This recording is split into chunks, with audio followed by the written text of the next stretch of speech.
Sasso Piatto. Det var sidste bjergdag.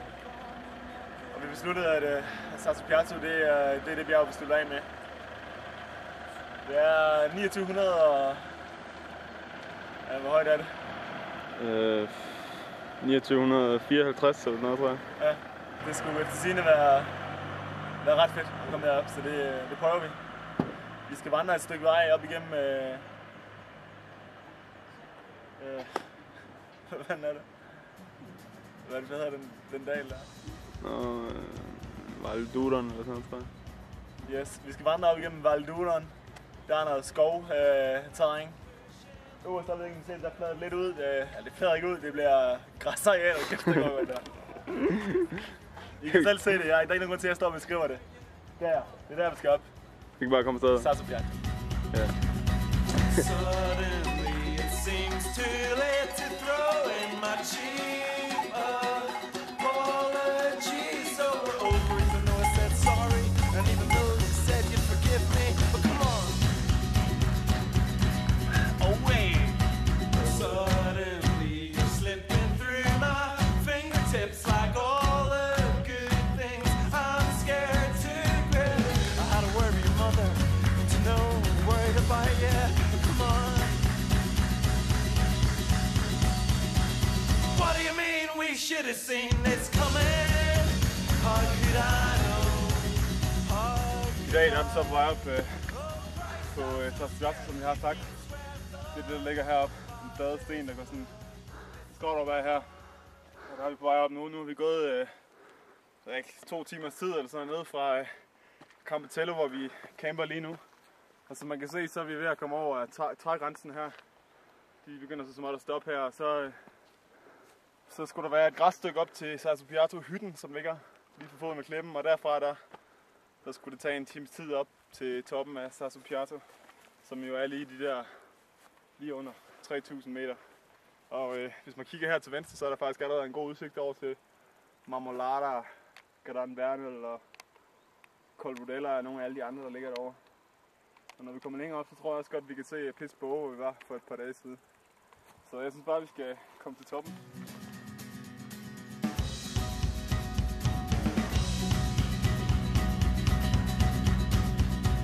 De bakker, vi går i her, det kunne egentlig godt minde lidt om, hvis man ser bort fra, at vi er over 2000 meter op, og hvis man ser bort fra de klipper deroppe, og de klipper, der ligger på marken her, så kunne du faktisk godt minde lidt om, om bakkerne på Samsø op på Nordøen, synes jeg.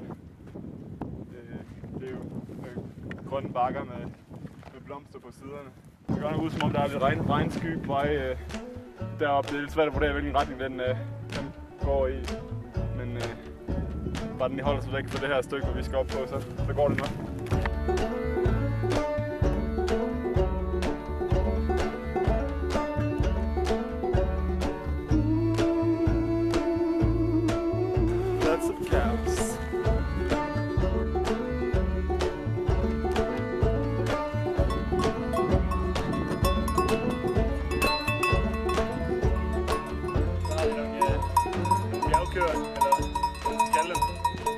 Vi møder dem hele tiden på vores vej, og det karakteristiske ved dem, det er selvfølgelig deres klokker. Og det er en ret fantastisk lyd, for næsten lige meget hvor du går hen i landskabet her, så kan du høre de klokker her. Enten på tæt hold eller på lang afstand. Og de virker meget tamme, så det er sgu meget hyggeligt.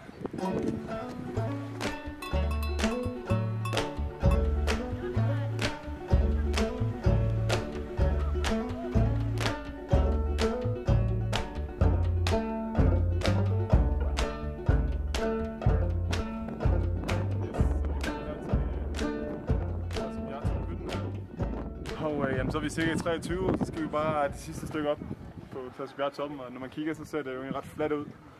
Og der er også navnet Flat Kofel eller Sasso Piatto. Piatto betyder flad på italiensk, og det tror jeg også plat gør på tysk. Så altså på den vinkel her, der ser den flad ud, men det er lidt sjovt, når man ser den nede fra Campitello, hvor vi kommer ned fra, så ser den faktisk ret spids ud, sammen med resten af tinderne fra Sassolungo. Men allerede her fra hytten her, synes jeg, der er nogle gode udsigter også over mod Rosengarten over i vest derovre.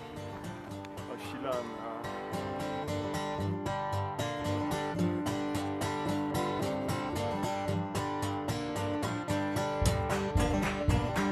lad os komme resten vejen op mod toppen af Sasso Piazza.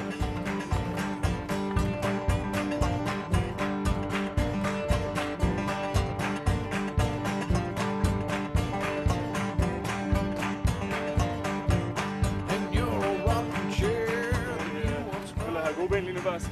Ja. Så ikke nogen problemer lige nu. Lever det op til navnet Flad Sten? Nej, det er ikke lige nu. Nå, jeg falder ud af. Lad os gå op på stenen, så er det godt. Ja. Nogenlunde flat ud. Godt nok. Jeg får ikke over til dem. Jeg har lige en besked, de ved til foran. Goddag, for. For, ikke for. For lam. For, ikke for lam. For lam.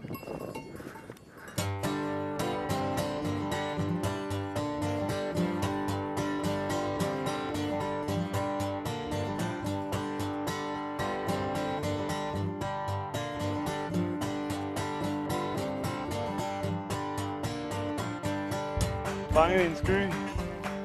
Halvvejs op ad Sasso Piazza. Man kan godt lige ane, hvor vi kommer fra, men skyen den er på vej herop, så det gør det lidt svært at se til siderne. Og som man nok også kan se, så er Sasso Piazza ikke så flad alligevel, som vi troede den var.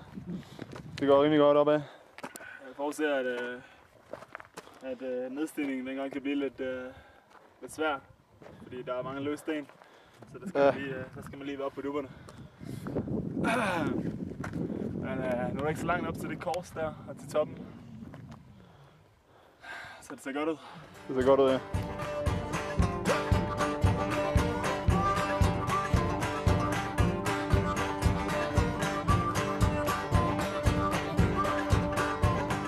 Vi går midt i togland lige nu. Toppen den skulle være deroppe et sted. De er også på vej op, dem der går deroppe. Den kan bare ikke se den lige nu. Den sky der omringer hele bjerget her.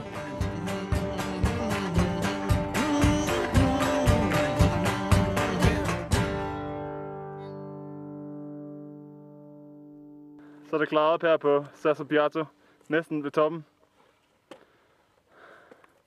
Eller Sasso Piazza, som vi begynder at kalde det nu. Piazza. Det er lækkert nok at kunne se igen, komme ud af den sky der. Man kan se til højre, der har vi stadig skyen, men til venstre der ser det ud som det er ved at klare op. Ja. Jeg tror skyen den bevæger sig forbi hytten dernede og mod venstre. Det virker som skyen også, der er noget skyen der på vej herop. Ja. Så ja, vi kommer nok til at gå lidt i noget tog stadigvæk, tror jeg. Der er ikke så meget batteri tilbage, så lad os komme op på toppen. Og Piazza.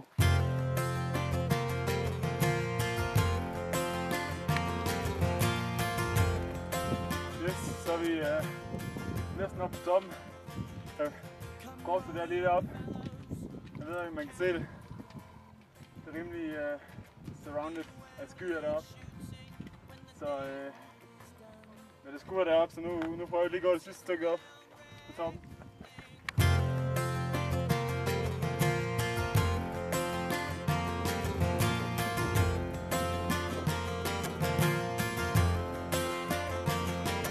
Come on, young fellows, to carry a gun.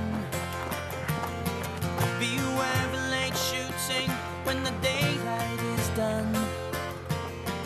It is my own reckoning that many hazards they may run.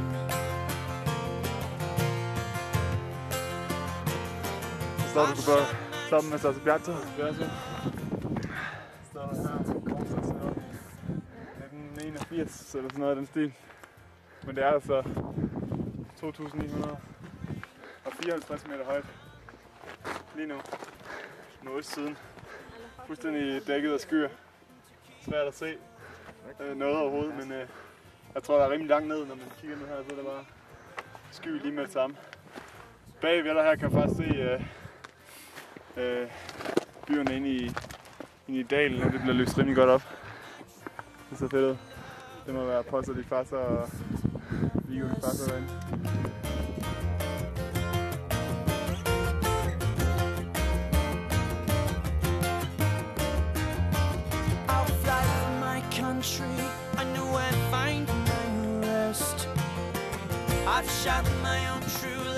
Men vores andet højeste bjerg på den tur her. Så lige salutter korset. Gør det.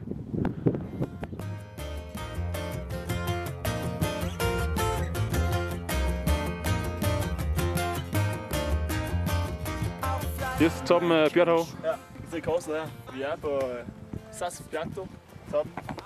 2954 meter højt. Og det jeg fortæller lidt om nu, det er de gaver, som folk donerer til bjerget, som hænger her på korset. Jeg ved ikke, det er de armbånd, der står Jerusalem her. Ja, det er diverse halstørklæder, hårbånd, ja, halstørklæder og sågar en halskæde her med, og et frimærke sidder der med sand deroppe også. Klistermærke, det er diverse ting, som folk donerer til bjerget her. Jeg ved ikke, om det er tradition tro, eller hvad det er. Det skal jeg ikke kunne sige. Hvis det er det, så skal du næsten også donere noget til...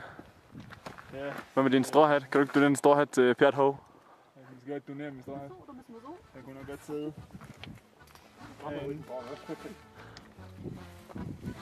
Hvis jeg lige prøver at kravle op her.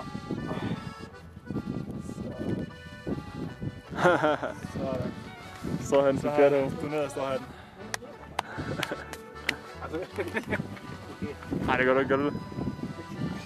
Det gør du ikke godt. Jo, okay. Nej. Du skal da ikke stå herinde, mand. Jo. Du skal da ikke stå herinde. Du skal da et Bjerghov. Ja. Du er da et Bjerghov. Du er et Bjerghov. Du donerer du herinde nu? Ja. Okay. I was running home to you. I was hoping that you knew I'd wait for you.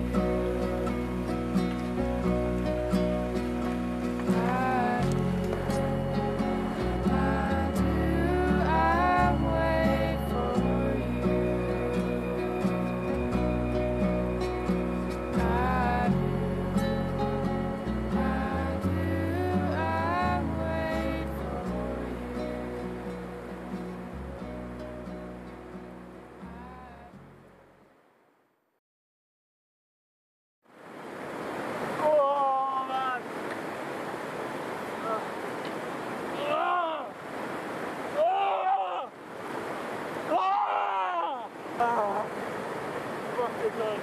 Okay, nu gør vi det.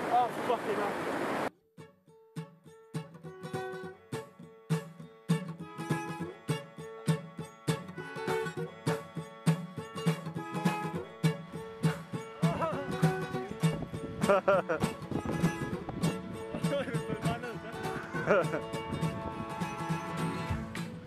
Hvad laver du, mand? Hvorfor kaster du ned?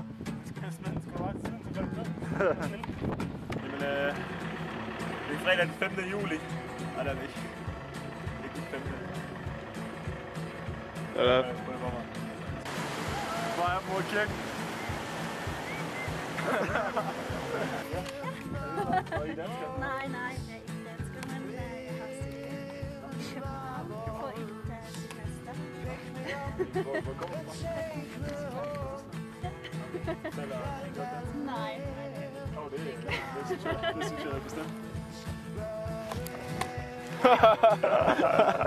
Det er bedre bjerget der. Han er gejl for den money shot der. Hvor sådan? Jeg tror det var til Jonas' konfirmation, hvor hans far, Hans Hammann.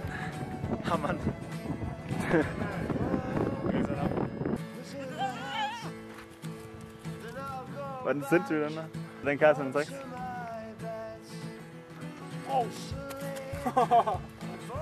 er selvfølgelig en følge i hovedet.